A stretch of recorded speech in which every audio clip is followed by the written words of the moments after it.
मैं हूं बाबर। मैं जा रहा हूं भारत को अपना गुलाम बनाने। मैं हिंदुस्तान के दोगलों के साथ मिलकर हिंदुस्तान पे ही राज करूंगा। तो चैनल को सब्सक्राइब कर लीजिए और वीडियो को पूरा देखें। इतिहास के पन्ने अक्सर शाही स्याही से नहीं बल्कि आम लोगों के खून और राजाओं की लालच से लिखे जाते हैं। भारत के गुलाम बनने की कहानी भी किसी एक दिन की घटना नहीं थी। यह एक ऐसा लंबा ड्रामा था जिसकी पटकथा हमारे अपने ही लोगों के विश्वासघात और विदेशी ताकतों की भूख ने लिखी थी। कहानी शुरू होती है भारत से हजारों किलोमीटर दूर मध्य एशिया की कड़ाके की ठंड में। तारीख थी 14 फरवरी 1483, जब फरगाना आज का उज्बेकिस्तान में एक ऐसे बच्चे का जन्म हुआ जिसका नाम था जहीरुद्दीन मोहम्मद बाबर। लेकिन नाम भारी भरकम होने से किस्मत भारी नहीं होती। बाबर की हालत धोबी का कुत्ता, न घर का न घाट का जैसी थी। वह तैमूर लंका वंशज था और चंगेज खान का खून उसकी रगों में था, लेकिन उसके पास रहने को अपना घर तक नहीं था। कभी वह समरकंद जीतता तो फरगाना हाथ से निकल जाता, फरगाना बचाने जाता तो समरकंद छिन जाता। हालात ये थे कि एक वक्त ऐसा आया जब इस राजकुमार के पास न सिर छिपाने को छत थी, न सैनिकों को खिलाने के लिए रोटी। वह काबुल की पहाड़ियों में अपनी किस्मत को कोस रहा था। लेकिन बाबर के पास एक चीज थी जो उसे बाकी लुटेरों से अलग बनाती थी, उसकी तोपें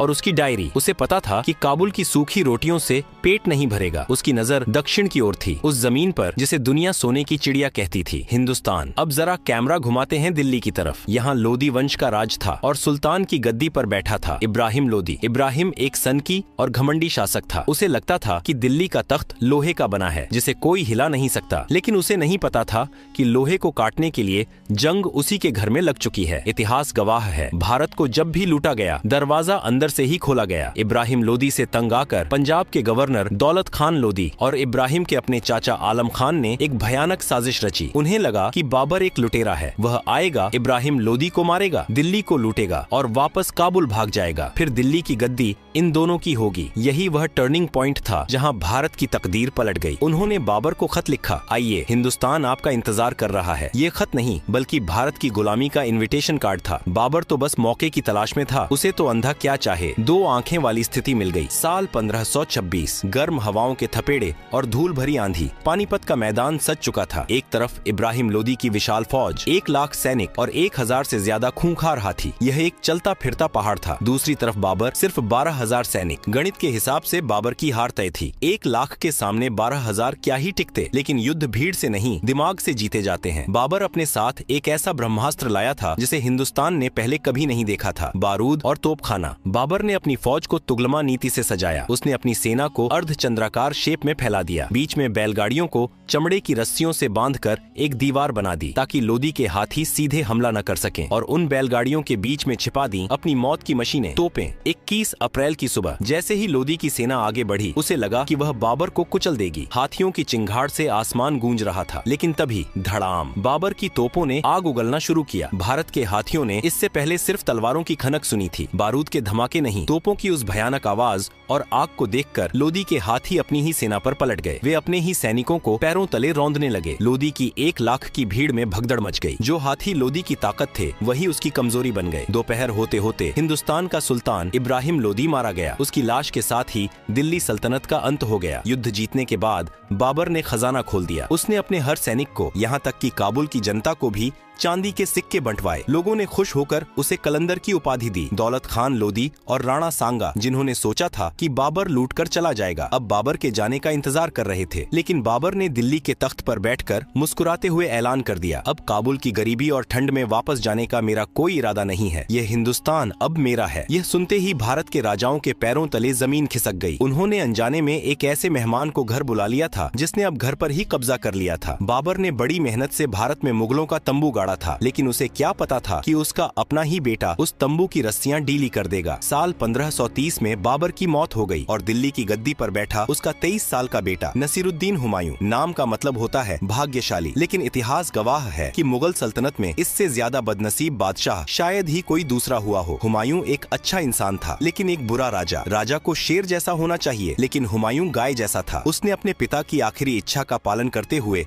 सबसे बड़ी गलती कर दी। उसने अपनी सल्तनत को अपने भाइयों कामरान, अस्करी और हिंदाल में केक की तरह बांट दिया। राजनीति का उसूल है, एक म्यान में दो तलवारें नहीं रह सकती, और यहाँ तो चार चार थीं। भाइयों ने मुश्किल वक्त में साथ देने के बजाय हुमायूं की पीठ में खंजर घोंपना शुरू कर दिया। हुमायूं अफीम के नशे में मस्त रहता था और उधर बिहार के जंगलों में एक शेर जाग रहा था। अब एंट्री होती है भारतीय इतिहास के सबसे चालाक और दमदार किरदार की, फरीद खान, जिसे दुनिया शेर शाह सूरी के नाम से जानती है। ये कोई शाही खानदान का नहीं था, यह एक मामूली अफगान जागीरदार का बेटा था जिसने मुगलों की फौज में एक साधारण सिपाही की तरह नौकरी की थी। उसने मुगलों को बहुत करीब से देखा था। वह अक्सर अपने साथियों से कहता था, ये मुगल अभी नया नया गोश्त खा रहे हैं, इन्हें भारत से खदेड़ना मेरे बाएं हाथ का खेल है। हुमायूं अपने ऐशो आराम में डूबा था। उसे लगा कि शेर शाह तो एक छोटा मोटा बागी है, लेकिन यह छोटा बागी अंदर ही अंदर अपनी ताकत बढ़ा रहा था। उसने बिहार पर कब्जा किया और फिर बंगाल की तरफ बढ़ा। साल 1539 हुमायूं की नींद टूटी और वह अपनी फौज लेकर शेर शाह को सबक सिखाने चला। दोनों सेनाएं चौसा बिहार के मैदान में आमने सामने थीं, लेकिन शेर शाह सूरी लोमड़ी जैसा चालाक था। उसने हुमायूं पर तुरंत हमला नहीं किया, वह इंतजार करता रहा बारिश का। जैसे ही बरसात शुरू हुई, मुगलों का कैंप, जो निहायत ही बेवकूफी से नदी के किनारे निचले इलाके में लगाया गया था, पानी में डूबने लगा। उनकी तोपें कीचड़ में फंस गईं, बारूद भीग गया। बस फिर क्या था, शेर शाह ने रात के अंधेरे में भूखे भेड़िए की तरह हमला कर दिया। मुगल सेना गाजर मूली की तरह काटी गई। बादशाह सलामत अपनी जान बचाने के लिए घोड़े समेत गंगा नदी में कूद गए। तैरना आता नहीं था, डूबने ही वाले थे कि एक निजाम नाम के भिश्ती ने उन्हें अपनी मशक हवा भरी हुई चमड़े की थैली के सहारे बचा लिया। सोचिए, जिस मुगल ने भारत को जीतने का दम भरा था, आज उसकी जान एक चमड़े की थैली पर टिकी थी। हुमायूं जान बचाकर आगरा भागा, लेकिन शेर शाह रुकने वाला नहीं था। अगले ही साल 1540 में बिलग्राम कन्नौज में फिर युद्ध हुआ। इस बार हुमायूं के पास न तोपें थीं न हौसला। शेर शाह ने उसे ऐसी पटखनी दी कि हुमायूं को न सिर्फ दिल्ली बल्कि पूरा हिंदुस्तान छोड़कर भागना पड़ा। भारत में मुगल साम्राज्य का दी एंड हो चुका था। 15 साल तक भारत पर शेर शाह सूरी और उसके वंशजों का राज रहा। शेर शाह ने इन 5 सालों में वो काम कर दिखाए जो मुगल 50 साल में नहीं कर पाए। उसने जीटी रोड बनवाई, रुपया चलाया और डाक व्यवस्था सुधारी। इधर हुमायूं की हालत भिखारी जैसी हो गई थी। वह सिंध और राजस्थान के रेगिस्तानों में भटक रहा था। अपने भाइयों के पास मदद मांगने गया तो उन्होंने दरवाजे बंद कर लिए। इसी बदनसीबी और निर्वासन के द्वार में अमरकोट के हिंदू राजा राणा वीरसाल ने मानवता दिखाई और इस मुस्लिम भगोड़े को अपने महल में पनाह दी। यही वह जगह थी जहाँ 15 अक्टूबर 1542 को हमीदा बानो की कोख से एक बच्चे का जन्म हुआ, जलालुद्दीन मोहम्मद अकबर। जरा विडंबना देखिए, भविष्य का मुगल ए आजम एक हिंदू राजपूत के घर में पैदा हुआ था, जबकि उसका पिता बेघर था। शायद यही वजह थी कि अकबर की रगों में कट्टरता नहीं बल्कि भारत की मिट्टी की महक थी। कहते हैं वक्त का पहिया घूमता जरूर है। 1545 में कालिंजर के किले को जीतते समय बारूद के फटने से शेर शाह सूरी की मौत हो गई। शेर शाह के मरते ही सूर्य साम्राज्य ताश के पत्तों की तरह बिखरने लगा। उसके उत्तराधिकारी कमजोर और निकम्मे निकले। हुमायूं, जो अब तक ईरान के शाह की मदद से अपनी ताकत बटोर रहा था, ने देखा कि लोहा गर्म है। 1555 में यानी 15 साल बाद वह वापस लौटा। उसने सरहिंद की लड़ाई में सिकंदर सूरी को हराया और दोबारा दिल्ली के तख्त पर कब्जा किया। मुगल वापस आ चुके थे, लेकिन हुमायूं की किस्मत में सुख ज्यादा दिन का नहीं था। जनवरी 1556 की एक शाम वह अपनी लाइब्रेरी दीनपनाह भवन में किताबें पढ़ रहा था। अजान की आवाज सुनकर वह नमाज के लिए तेजी से सीढ़ियों से नीचे उतरने लगा और तभी पैर फिसला। वह लुढ़कते लुढ़कते नीचे गिरा और सिर में गहरी चोट लगने से उसकी मौत हो गई। एक प्रसिद्ध इतिहासकार ने हुमायूं पर क्या गजब का तंज कसा है। हुमायूं जिंदगी भर लड़खड़ाता रहा और लड़खड़ाते हुए ही अपनी जान दे दी।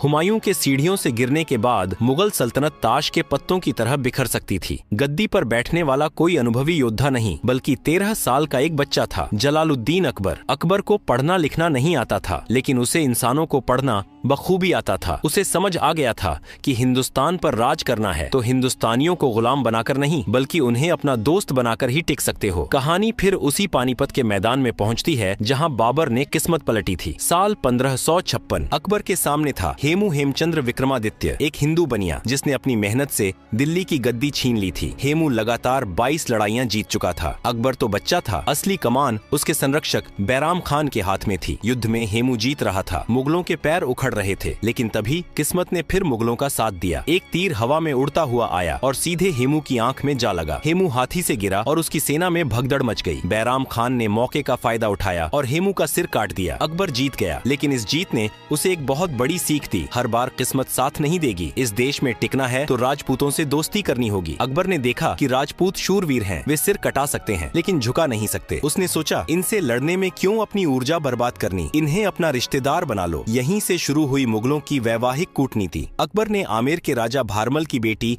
हरकाबाई जोधाबाई से शादी की। यह सिर्फ एक शादी नहीं थी, यह एक मास्टर स्ट्रोक था। जैसे ही अकबर ने राजपूत राजकुमारी से शादी की, आधे राजपूत तो अपने आप मुगलों के रिश्तेदार बन गए। जो तलवारें मुगलों की गर्दन काटने के लिए उठती थीं, अब वही तलवारें मुगलों की रक्षा के लिए उठने लगीं। अकबर ने राजपूतों को अपनी ढाल बना लिया। मान सिंह जैसे योद्धा अब मुगलों के सेनापति थे। अकबर ने जजिया कर हटाया, हिंदुओं को ऊंचे पद दिए और सुलह ए कुल की नीति अपनाई। लोग कहने लगे, मुगल तो परदेसी थे, लेकिन अकबर तो अपना लगता है। बस यही वो सॉफ्ट पावर थी जिसने भारत को मानसिक रूप से गुलाम बना लिया। 1605 में अकबर की मौत के बाद उसका बेटा सलीम जहांगीर तख्त पर बैठा। इसे सल्तनत चलाने से ज्यादा शौक चित्रकला, शराब और अपनी पत्नी नूरजहां का था। शासन की असली चाबी नूरजहां के पल्लू में बंधी थी। जहांगीर खुद को बहुत बड़ा न्यायप्रिय मानता था। उसने आगरा के किले में सोने की जंजीर अदल लटकवाई थी। किसी को भी दिक्कत हो, घंटी बजाओ, बादशाह खुद आएंगे। लेकिन उसे खबर ही नहीं थी कि उसके साम्राज्य की नींव में दीमक लगनी शुरू हो गई है। 1608 में कैप्टन हॉकिंस और बाद में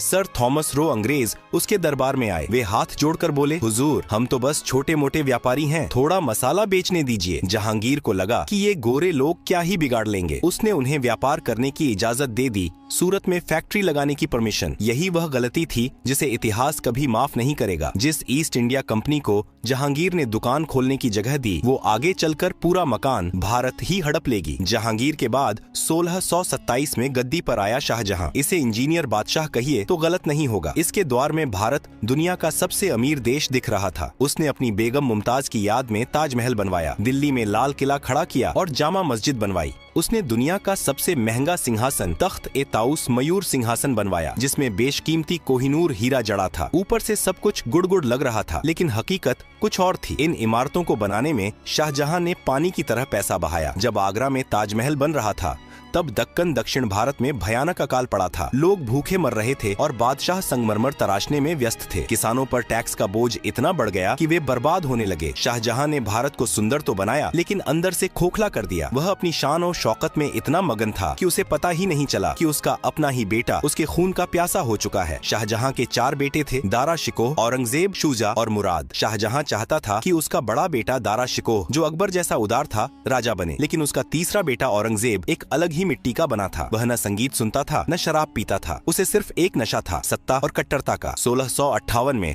औरंगजेब ने अपने ही भाइयों को मौत के घाट उतारा। दारा शिकोह का सिर काटकर तश्तरी में रखकर अपने बाप शाहजहां को गिफ्ट किया। बूढ़े शाहजहां को आगरा के किले में कैद कर दिया गया। वही शाहजहां जिसने दुनिया को ताजमहल दिया, अपने आखिरी 8 साल एक छोटी सी खिड़की से ताजमहल को देखते हुए और अपनी किस्मत पर रोते हुए बिताए। शाहजहां की कैद के साथ मुगलों का रोमांस और आर्किटेक्चर वाला दौर खत्म हो चुका था। अब दिल्ली के तख्त पर वो शख्स बैठा था जिसे इतिहास या तो जिंदा पीर कहता है या फिर क्रूर शासक। नाम था मुहिउद्दीन मोहम्मद औरंगजेब। अकबर ने जिन राजपूतों को गले लगाकर भारत को जीता था, औरंगजेब ने उन्हें धक्के मारकर खुद से दूर कर दिया। उसे लगा कि वह तलवार के जोर पर भारत के लोगों का धर्म और दिल दोनों बदल देगा, लेकिन उसे नहीं पता था कि भारत की मिट्टी दबाव में दबती नहीं बल्कि बागी हो जाती है। औरंगजेब की जिंदगी की सबसे बड़ी गलती थी दक्षिण भारत जाने की जिद। उसे बीजापुर और गोलकुंडा जीतने का नशा था, लेकिन वहाँ सह्याद्री की पहाड़ियों में एक शेर उसका इंतजार कर रहा था, छत्रपति शिवाजी महाराज। शिवाजी के पास मुगलों जैसी लाखों की फौज नहीं थी, लेकिन उनके पास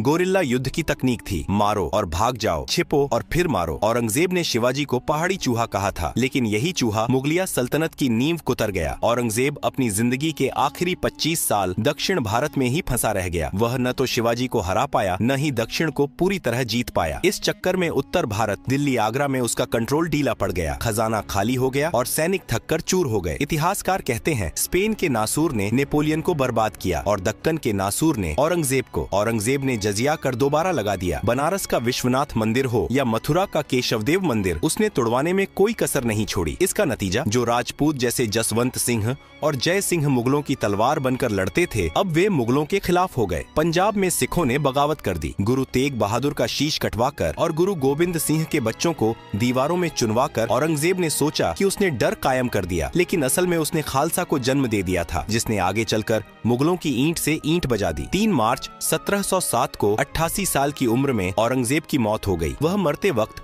अपने हाथ में तस्बीह माला लिए अपनी गुनाहों की माफी मांग रहा था, लेकिन तब तक बहुत देर हो चुकी थी। उसके मरते ही मुगलों में वही पुराना खेल शुरू हो गया, गद्दी के लिए मारकाट। लेकिन इस बार गद्दी पर बैठने वाले शेर नहीं, बल्कि गीदड़ थे। बहादुर शाह, जहांदार शाह, फर्रुखसियर, ये सब नाम मात्र के बादशाह थे। किसी को शराब का शौक था तो किसी को दरबारियों के इशारों पर नाचने का। सबसे मशहूर नमूना था मोहम्मद शाह रंगीला। भाई साहब को कथक देखने और शराब पीने से फुर्सत ही नहीं थी। उसे खबर दी जाती कि दुश्मन हमला करने वाला है तो वह कहता, हनोज दिल्ली दूर अस्त, अभी दिल्ली दूर है, बाद में देखेंगे। जब घर का मालिक कमजोर हो तो चोर दरवाजे नहीं खटखटाते, सीधे अंदर घुस जाते हैं। 1739 में ईरान का लुटेरा नादिर शाह भारत आया। उसे पता था कि दिल्ली का बादशाह रंगीला एक नंबर का डरपोक है। करनाल के युद्ध में नादिर शाह ने मुगलों को सिर्फ 3 घंटे में हरा दिया। 3 घंटे, जितनी देर में आज हम एक फिल्म देखते हैं, उतनी देर में मुगल फौज सरेंडर कर चुकी थी। नादिर शाह दिल्ली में घुसा। उसने 57 दिनों तक दिल्ली को लूटा, कत्लेआम मचा दिया। जाते जाते वह अपने साथ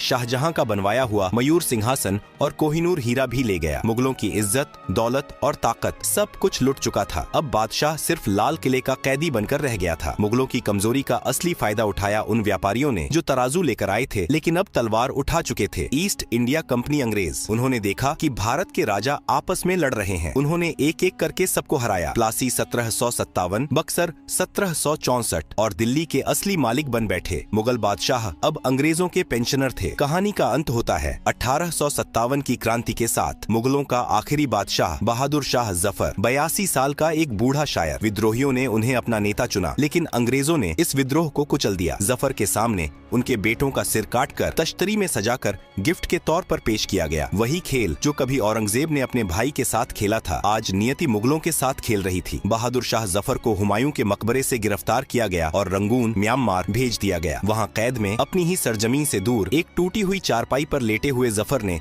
अपनी आखिरी गजल लिखी थी। कितना है बदनसीब जफर दफन के लिए, 2 गज जमीन भी न मिली कुएं यार में। 1862 में उनकी मौत के साथ ही बाबर द्वारा 1526 में जलाया गया मुगलों का दीपक हमेशा के लिए बुझ गया। तो दोस्तों, यह थी मुगलों की कहानी। बाबर की तोपों से शुरू हुई यह दास्तान अकबर की नीतियों से परवान चढ़ी, शाहजहां की शान में चमकी, लेकिन औरंगजेब की कट्टरता और बाद के बादशाहों की अय्याशी में डूब गई। इतिहास गवाह है, भारत को बाहरी ताकतें कभी नहीं हरा पाईं। बाबर भी दौलत खान लोदी के बुलावे पर आया था और अंग्रेज भी मीर जाफर जैसे गद्दारों की मदद से जीते। मुगलों ने 300 साल राज किया, लेकिन जब उन्होंने भारत को अपना समझना छोड़ा और लूटने या बदलने की कोशिश की, तो भारत ने उन्हें इतिहास के कूड़ेदान में फेंक दिया। सोने की चिड़िया आज भी वही है, बस पिंजरे बदल जाते हैं। कल मुगल थे, फिर अंग्रेज आए और आज खैर, यह फैसला मैं आप पर छोड़ता हूँ।